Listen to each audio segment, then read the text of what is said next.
kauban ang ato ang mayor dinhi sa Manila, si Mayor Isko Moreno. Isigaw sa langit, kailangan na pagbabago namang makulit, natuto na mahalaga ang buhay, Rodrigo Duterte. Patay sabay-sabay sa paglipad. Darating na naman na halalan, meron na naman tayong kuno 20 pesos na bigas doon sa Visayas. Congressman nyo, si Joel Chua ba yun?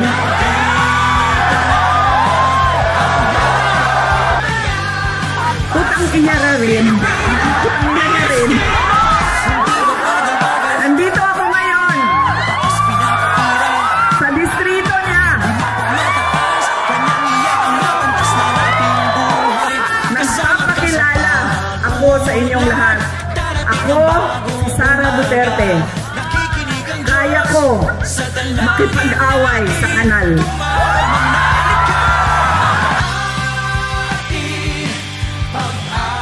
Ang ating pong mga minamahal na Batang Quiapo. Muli po, isang malakas na palakpakan na may kasamang hiyawa!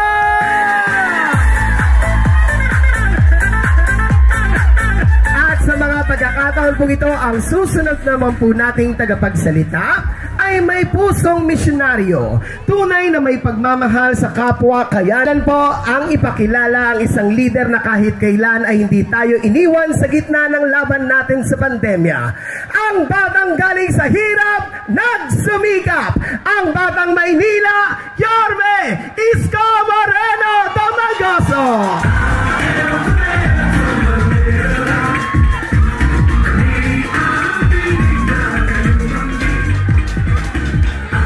Magandang gabi mga Batang Quiapo.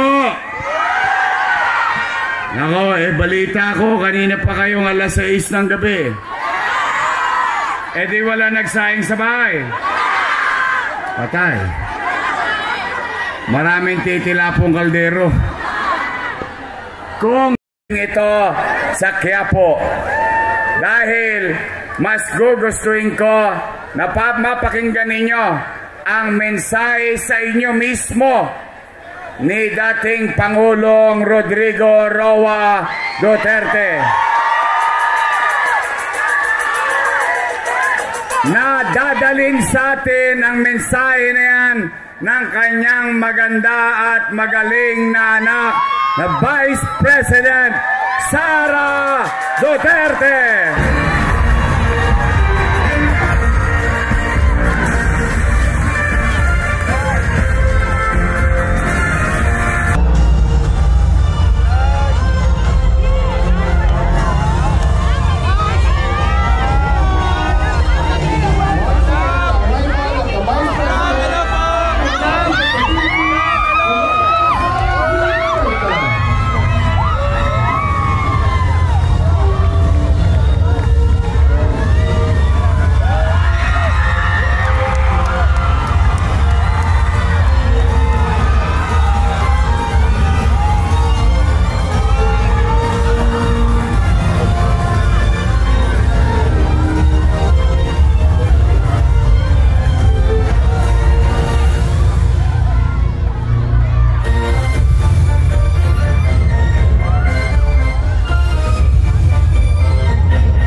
Maraming salamat.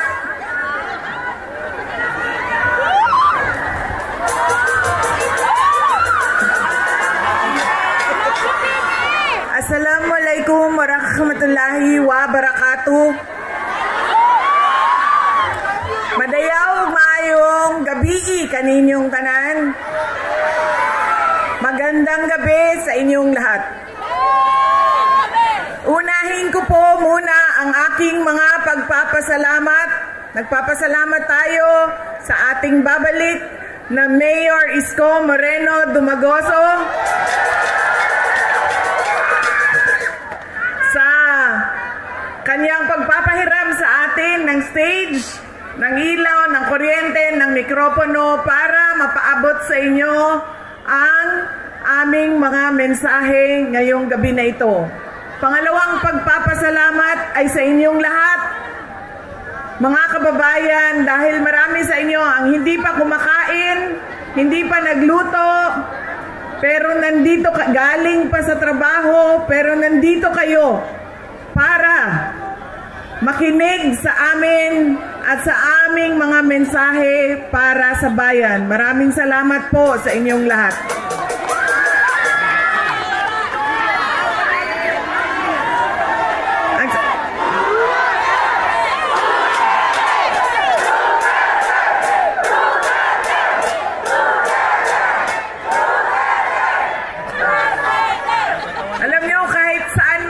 Pumunta ngayon, galing kaming Samar, tumawid kaming Leyte, tumawid kaming Cebu, tumawid kaming Negros, pumunta ako nung isang kagabi dito sa syudad ng Maynila, kaninang umaga sa Quezon City, ngayon bumalik na naman ako sa syudad ng Maynila. Ang sigaw ng mga tao ay Duterte.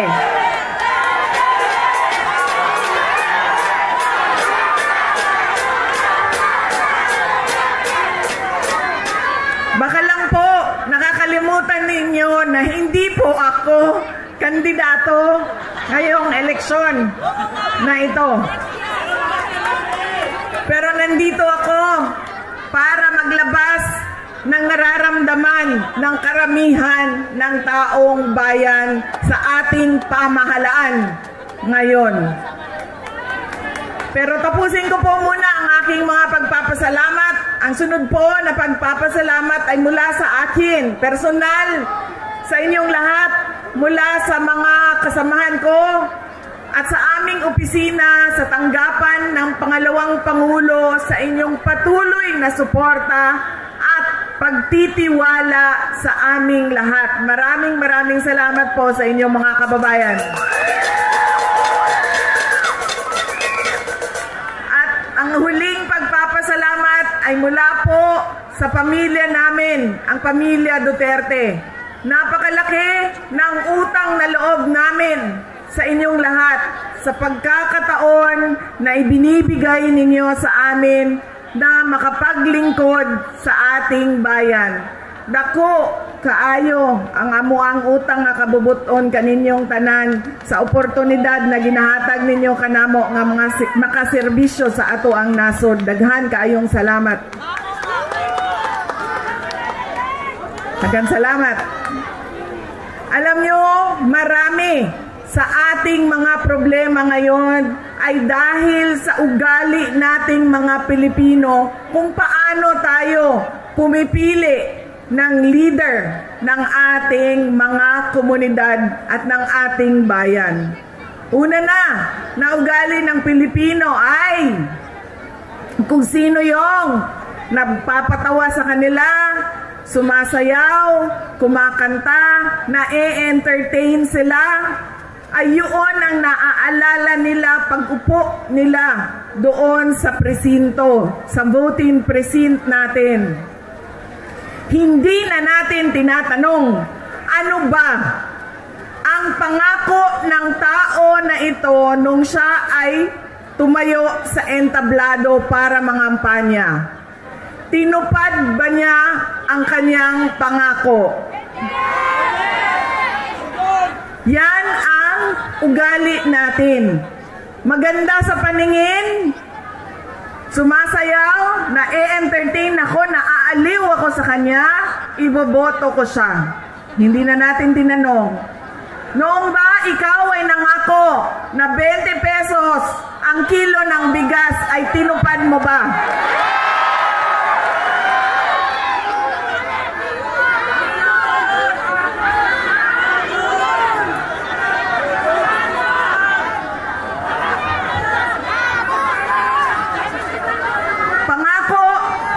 Noong taon 2022 na kampanya, 3 taon kinalimutan at ngayon may may darating na naman na halalan. Meron na naman tayong kuno 20 pesos na bigas doon sa Visayas. Na para bang nakalimutan na ang Luzon at Mindanao dahil hinahabol ang boto ng Visayas. Yan ang ugali natin. Hindi na natin tinatanong, nung tumayo ka ba, binigay mo ba yung pangako mo? Pangalawang ugali ng mga Pilipino sa pagpili ng kanilang mga leader. Galing sa pamilyang mga politiko, galing sa sikat na apelido, na endorso ng sikat at mahal natin na tao ay automatic ang boto natin. Hindi dahil Duterte yan ay automatic ang boto ninyo. Dapat tinitingnan din ninyo ano ba ang kapasidad at abilidad ng tao na ito. Duterte ka, pero ano ang kaya mong gawin para sa bayan? Kailangan ko banggitin na ang congressman ninyo dito sa distrito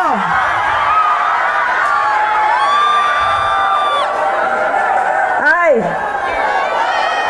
inendorso mo ba?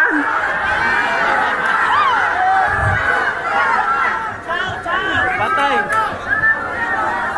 Yan ang example, ang sample ng automatic yung boto natin, sikat, endorse ng sikat, galing sa pamilya ng mga politiko Duterte, yan, boto natin yan.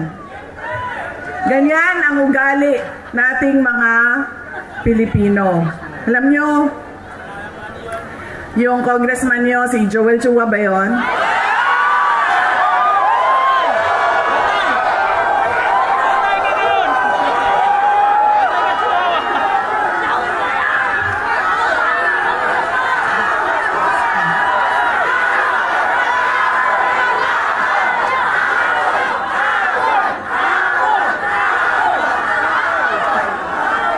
Sabi nung isang kaibigan ko na tiga Cebu, na kaibigan din niya, sabi niya, pare, bakit mo naman ginaganyan si Sara? Wala naman niyang ginawa sa iyo. Sinisira mo ang pangalan. Sabi niya doon sa kaibigan namin, putang ina pare, hindi ko naman kilala si Sara at hindi niya ako kilala. So ano bang pakialam ko sa kanya? Putang ina rin. Putang ina niya rin. Nandito ako ngayon sa distrito niya.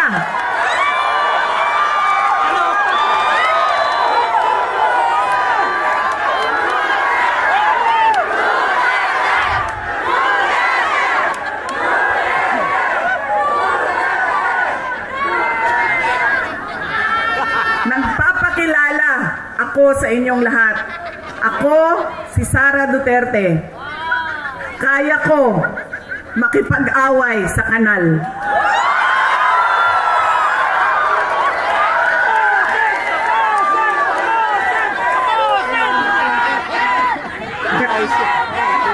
Kami, kung saan kami galing, doon sa Mindanao, sanay kami sa wala. Kaya, walang mawawala sa akin kung dalhin ko ang away na ito dito sa kanal ng distrito ninyo.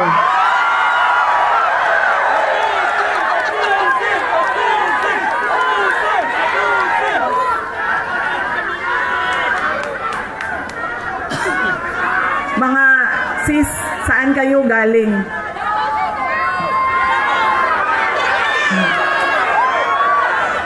Kinsay mga tausog diri, mga Maranao.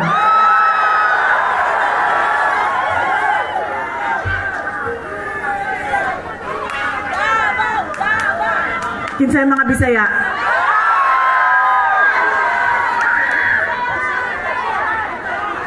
Ayaw mong kalimot ha, pag-abot sa adlaw sa pinili ay Butangin na ninyo og 0 si Chua.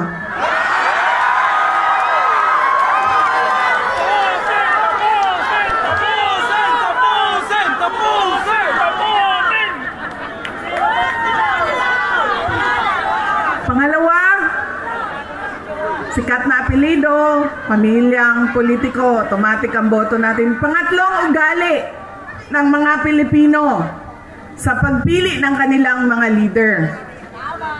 Kung sino yung may pera at bumibili ng boto, ay ibinibigay natin ang ating pagkatao sa kanila.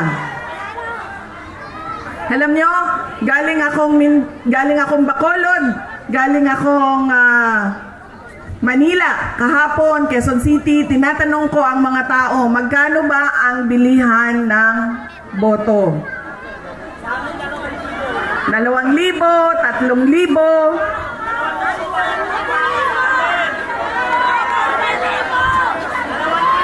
Meron pang bilihan ng boto na tawag ay tupad, akap, AX, maip. Ginawa ng legal ang pagbibili ng pagkatao ng mga kababayan natin. Yan ang ugali natin.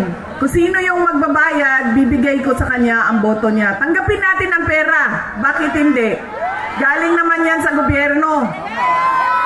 Hindi na ibibigay ko yung buong paako sa inyo kung merong politiko nagbibigay ng pera na galing sa bulsa niya. Lahat yan galing yan sa pondo ng gobyerno. Buwis natin yan. Tax natin yan na binabayad natin. Tanggapin nyo ang pera. Pero pag-isipan nyo, karapat dapat ba itong tao na ito na maging leader ng aming komunidad? Dahil pag binibigay natin ang boto natin at hindi natin pinag-iisipan ang ating shade na pangalan, babalik na naman tayo doon sa hindi ko na kailangan ibigay ang pangako ko sa inyo habang ako ay nangangampanya dahil binayaran na kita para sa boto mo. Ano pa ba ang obligasyon ko sa iyo? Bayad ka para bumoto sa akin. So bakit pa ako magbibigay ng tama at totoong serbisyo?